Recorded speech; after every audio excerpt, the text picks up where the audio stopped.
பூபாலன்ற ஒரு பார்த்தீங்கன்னா ஒரு சாஃப்ட்வேர் இன்ஜினியர் எங்ககிட்ட வந்து அவர் லங்ஸ் வந்து பார்த்தீங்கன்னா ஒழுங்காக ஃபங்க்ஷன் ஆகணும்னு சொல்லிட்டு எங்ககிட்ட வந்தார். ஒரு 5 வருஷம் ஆயிருக்கும், 5 வருஷத்துக்கு முன்னாடி. அப்படி வரும்போது பார்த்தீங்கன்னா அவர் வந்து எக்ஸாமின் பண்ணி பார்த்ததுல ஒரு பெக்யூலர் சிண்ட்ரோம் கால்ட் அஸ் கார்டாஜினஸ் சிண்ட்ரோம்னு ஒன்று இருந்துச்சு. It is very rare. அதில் பார்த்தீங்கன்னா இந்த ஹார்ட்லாம் இடது பக்கமாக இருக்கிறது வலது பக்கமாக இருக்கும், லிவர்லாம் வலது பக்கமாக இருக்க வேண்டியது இடது பக்கமாக இருக்கும்.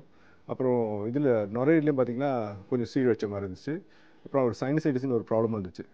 ஸோ 2017 அந்த டைம் எண்ட் ஆஃப் இயரில் வந்து ரொம்ப கொஞ்சம் ப்ரீத்திங் இஷ்யூஸ் அடிக்கடி நிறைய ஹாஸ்பிட்டல்ஸில் வந்து அட்மிட் ஆகிற சுச்சுவேஷன்ஸ் இருந்தது. ஸோ அண்ட் அகெயின் அந்த டைம் 2018 வந்து நம்ம Selvi madam, Sundar sir, Madan sir எல்லாருமே இருந்தாங்க.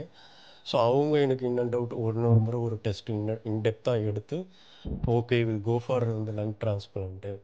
ஸோ அந்த டிசிஷன் வந்து ரொம்ப ஒர்சன் ஆனதுனால லங் இதுக்கு மேலே வந்து இது பண்ண முடியாது, சஸ்டெயின் பண்ண முடியாதுன்றதுனால ஸோ அவங்க இன்டெப்த்தான ப்ரீ டிரான்ஸ்பிளான்ட் செக் இன்னும் டவுட் எல்லாத்தையும் எடுத்து so okay will go for வந்து டிரான்ஸ்பிளான்ட்ன்ற ஒரு டிசிஷனுக்கு வந்தாங்க. டபுள் லங் டிரான்ஸ்பிளான்ட் லிஸ்ட் பண்ணோம். லிஸ்ட் பண்ணதுக்கப்புறம் he got organ in the 2018 அவருக்கு வந்து ஆர்கன் கிடச்சி டபுள் லங் டிரான்ஸ்பிளான்டேஷன் பண்ணோம். ஸோ பண்ணதுக்கப்புறம் ஹி ஹேட் கொஞ்சம் இனிஷியலாக வந்து கொஞ்சம் காம்ப்ளிகேஷன் இருந்துச்சு. பட் அந்த காம்ப்ளிகேஷன் எல்லாமே we are able to manage பண்ணிட்டோம். ஸோ அதுக்கப்புறம் வந்து he is doing very well from functional point of view. From the day ஒன்னிலிருந்து இப்போ ஒரு கட்டில் I am almost 5 years complete. I want to add up that. So successfully I am completed 5 years.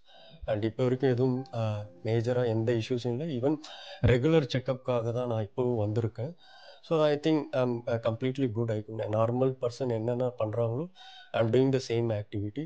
Even breathing டிஃபிகல்ட்டிஸோ எதுவுமே இல்லை. அவங்களோட இன்னும் doubt suggestion என்ன பண்ணுறாங்கன்றதை நான் ப்ராப்பராக ஃபாலோ பண்ணிகிட்ருக்கேன். பூபாலோட ஹார்ட்டை வந்து ஒரு 3 டைமென்ஷனல் மாடலாக பிஓபி வச்சு ரீகன்ஸ்ட்ரக்ட் பண்ணி அந்த மாடலை வச்சு நாங்கள் வந்து ஆப்ரேஷன் பிளான் பண்ணோம். ஒழுங்காக பிளான் பண்ணதாலையும் எங்களுக்கு முன்னாடி இருந்த எக்ஸ்பீரியன்ஸ் ஆஃப் நுரையீரல் மாற்று அறுவை சிகிச்சையான இது எக்ஸ்பீரியன்ஸாலையும் we are able to perform the surgery. Surgery நல்லபடியாக பண்ண முடிஞ்சு போஸ்ட்-ஆப்பும் பார்த்தீங்கன்னா நல்லபடியாக ரிகவர் ஆனார். டபுள் லங் டிரான்ஸ்பிளான்ட் பண்ணதுனால இப்போதைக்கு எனக்கு எந்த பிரச்சனையும் இல்லை. எல்லாரோட review and suggestion proper medicines நான் ஃபாலோ பண்ணுறதுனால என்னோடய லைஃப்பை நான் ஆக்டிவாக லீட் பண்ண முடியுது. மெயின் ரீசன் வந்து அப்போலோ ஹாஸ்பிட்டல் சென்னை.